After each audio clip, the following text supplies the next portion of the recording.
Okay. So those are the things. I'd like to hear all your views on a quick topic here before we wind up. There's a conversation around the CS for Public Service, that's Justin Muturi. He was here yesterday and he was asked to resign, and this is what he had to say. Going by your proclamations, been placing yourself in the line of fire and provoking the appointing authority, your boss, the president, to fire you. What if that happens? You know, when I took the oath of office, I was acutely aware of the provisions of Article 132 on the powers of the hiring authority to hire and fire.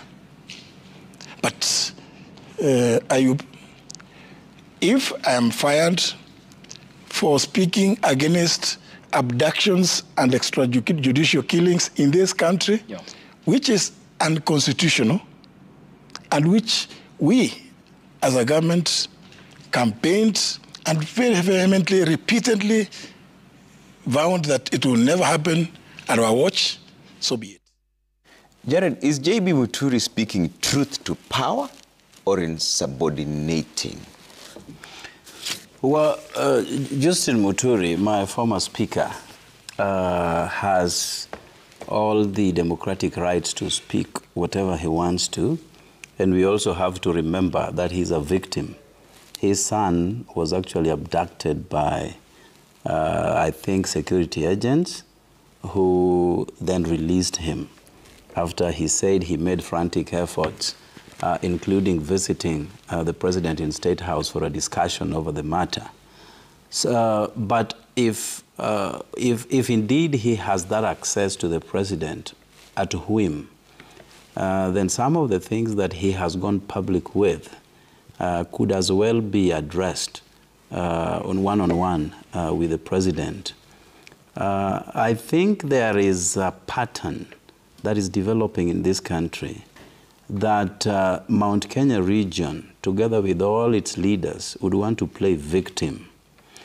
Victim just because one of their own was impeached by National Assembly, not by William Ruto, for subverting the laws of our land. As I said, we were persuaded by the evidence that was brought to us before Parliament, and that is what informed our collective decision to impeach Gachagua.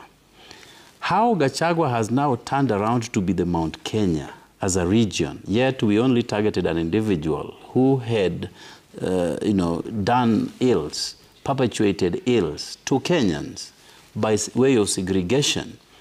But they have twisted the whole thing for Mount Kenya now to play victim.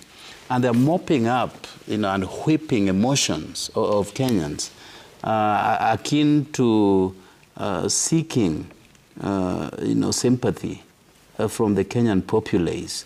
I don't think the president should fall into such cheap traps. The problem was with Gachagua. Yeah. He has enough money to run across the country saying whatever. That should not digress the president from attending to what is so needed into our country. And on the same, Trevor, the broad-based idea is about creating an enabling environment for our country to thrive. You remember we are moving our country from the era of exclusion by Gachagua and company to now the era of inclusion. Chaos, and division don't address the issues of joblessness. It can only lead to more anarchy into the country.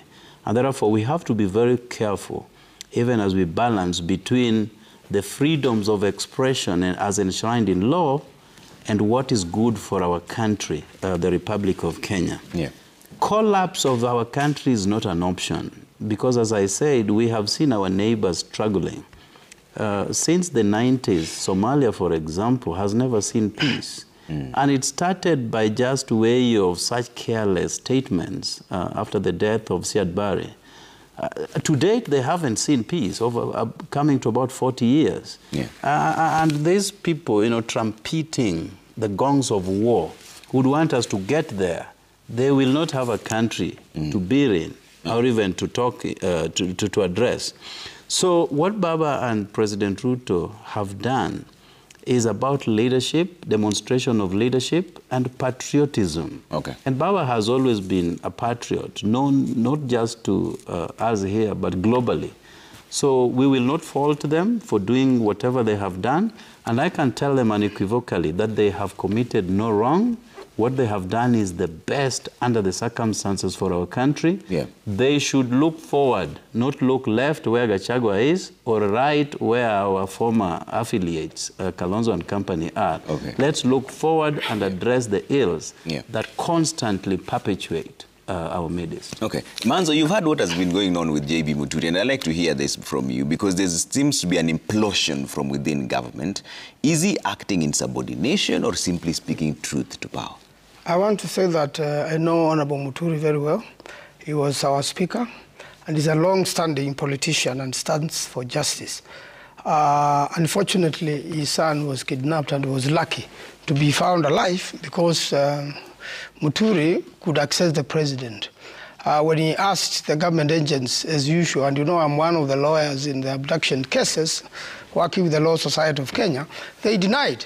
But when the president called them out, they released Muturi's son. I am very happy Muturi came to be with the rest of Kenyans at the city mortuary, where you remember quite a number of bodies were found. And up to today, up to 100 or so youths who have been abducted cannot be catered for. You see, out of Muturi's efforts, an MCA from Wajir has been released, dumped 8 months later. And you know that MCA was locked up one time with Bob Jaggi, who kept on giving us evidence that this MCA is alive and was being tortured, blindfolded every day.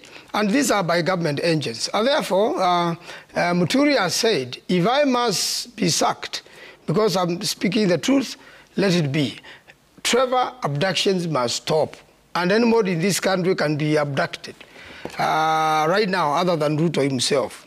If Senator Mutata, there was a big effort to abduct him before he came to one of those great court cases he was fighting against Shah and Chief. Abductors went to his house, but they were not lucky. He had left and was coming to court. They thought they would find him there because they seen him in Busia during the day.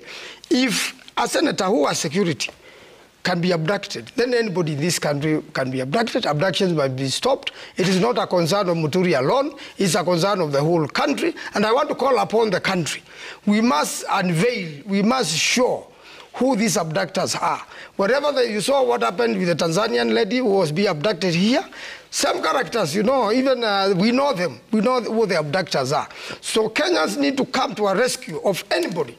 Be abducted, you should make noise, you should tweet, and make sure these people are surrounded and they are unveiled to the shame of the government. President Ruto must stop the abductions with immediate effect. All right. If he sacks Muturi for it, let it be.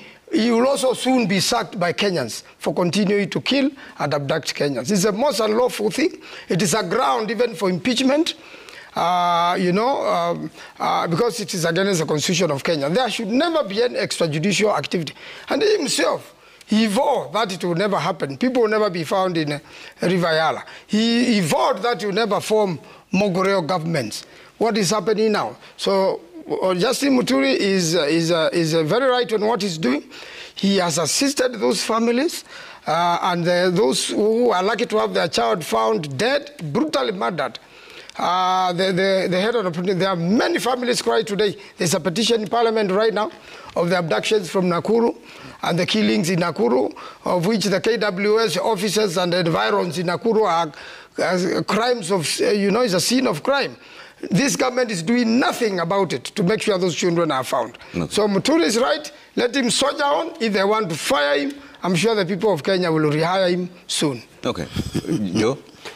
Yes. Maybe Muturi acting in subordination or just speaking truth? No, Muturi is a parent, and I'm happy that each one of us agrees with that. As a parent who suffered that pain of having a child abducted, of course, supersedes any position that you may be holding. And Muturi is speaking for those that may not have a voice, because so many young young men and women, children, so to speak, have been abducted since June 25, when there was that Gen Z, protest. And so Muturi is within his right. He's calling out, this evil of abductions and killings, especially of children. And you have heard Rigathi Gachagua say that even the colonialist, as brutal as he was, did not kill children. And so this is something that we must condemn, and we support Muturi. If they want to fire him for that, I hear he's on the chopping board, him with the Mulongo, and that is why Kalwala was speaking the way he was in Parliament yesterday, and some other CSs. Well and good. In any case, each of these people were already public servants of high repute. Even before Ruto came to power, Muturi, remember, was the Speaker of the National Assembly for, I think, 2 terms. He had served as a magistrate before he was elected as a member of Parliament. So this is not somebody that you can threaten with a sack. This is somebody who has occupied high offices, and so you cannot threaten Muturi. He must, and I commend him for speaking the truth. But just allow me to comment. Jared is very evasive about the point. So he's saying that he's wondering when Gachagua became the mountain. While I have given names, it is not about Gachagua alone. I've given names. I don't know why he would want me to keep repeating the names. It's a purge. And so when he says that Gachagua was impeached by by Parliament, not the president, who doesn't know what happened? Let me talk about the Senate where I sit. And who doesn't know how much was being paid for people to vote for the removal of Rigathi Gachagua? It has been said by very many people. I mean, who doesn't know what is paid in the National Assembly and what the origin of the funds were? So to come here and start telling people, no, it is not Ruto who impeached Rigathi Gachagua, it was Parliament. Which Parliament? We don't have a free Parliament. So there was Parliament is not independent as we speak. So it is captured. Money was in. Of course, a lot of it. And it has been said by very many people. Okay. We were also offered money and we declined. So, I mean, let's not follow that route, but let people not trivialize things. Okay. You cannot, and don't forget that Rigathi Gachagua was not given a hearing by the Senate. I mean, he fell ill and actually was condemned and hard. And so you cannot talk about Parliament here, that is the one that removed Rigathi Gachagua. Jared has said that we from Mount Kenya are seeking for sympathy. Sympathy for what? We are just stating the truth. Is it true that Rigathi Gachagua was a major campaigner for William Ruto, especially in the mountain, and has been removed now? The answer is yes. If Jared has another answer other than yes, let him tell me. Is it true that Mithika Linturi was a major campaigner for William Ruto in the mountain? The answer is yes. Has he been removed? Yes. Is it true that Dende Nyoro was a major campaigner for William Ruto in the mountain, and of course excited a lot of, brought in a lot of sympathy from the young people, Has he been removed now from his position as budget chair? The answer is yes. Is it true? Is it Muturi now talking about it? Is it true that Muturi campaigned for William Ruto in the mountain and other regions? I mean, what is the relationship now? Is it true that all the senators from Mount Kenya that were chairs have been removed? How do you reduce this to a Gachagua issue? Okay. I mean, we must be truthful to people. Right. This is a TV, this is a program that is watched by very many Kenyans. And in any case, why Gachagua had to go, and it is known. It is because he was the only man standing. He is the only person that was opposed to a purge against even servants from Mount Kenya. He had to go. When he left, you can see how many others are living. So to reduce this and say, when did Gachagua become the mountain? It's not about Gachagua. It's about an entire community. All right. We've taken a lot of time. And I know you want the right of reply, but let me take in some quick feedback. Then I'll give you each just a minute for closing remarks because we've really run out of time. It's almost 8:30. Yeah. General Lazaro says government-sponsored motions and agendas can't sail smoothly in Parliament with rivals in influential committees. That's the reason of recent changes in parliamentary committees. Okay. Godi Baraza says our state of the nation hangs between chaos and economic ruin. The entry of Raila into government comes with administrative disruption. We are going back to square one. Okay, let's see what else you're saying. Sir Nixon says it's also possible that some envious leaders who incidentally have misappropriated public funds are up in arms to discredit what truthful leaders like Honorable Ndindi Nyoro are doing. Okay? Kiberenge says MPs who have failed or misappropriated the CDF now have a scapegoat to pass blame. Instead of whining and looking for scapegoats, they should visit Kiharu for benchmarking on how CDF resources can be utilized effectively. Yeah. Okay. Bobo Tieno says it was a total dishonorable move by Parliament following the changes of committee's leadership, and the purge was targeting former DP Rigathi allies. Richard Onyonka, that's the senator for Kisii, says the system is broken. That's what the political class has done for the last 10 years. That's why we removed the borrowing ceilings, because this is how the cash is shared. Ndindi is just a low target. Billions are shared that way, with WSR making roadside announcements on goodies to be shared to his friends. Most MPs then do the works and the projects. All right? Gentlemen, we really have to leave it there. Thank you so much for making time. The State of the Nation, we've run out of time here. Honorable Jared Okello, Member of Parliament Nyando, Honorable Joe Nyutu, Senator for Murang'a, and Dan Manzo, Senator for Makueni. Thank you so much for making time. We've run out of time. I know you wanted a right of reply, but that's where we leave it for now. Let's take a break from the State of the Nation.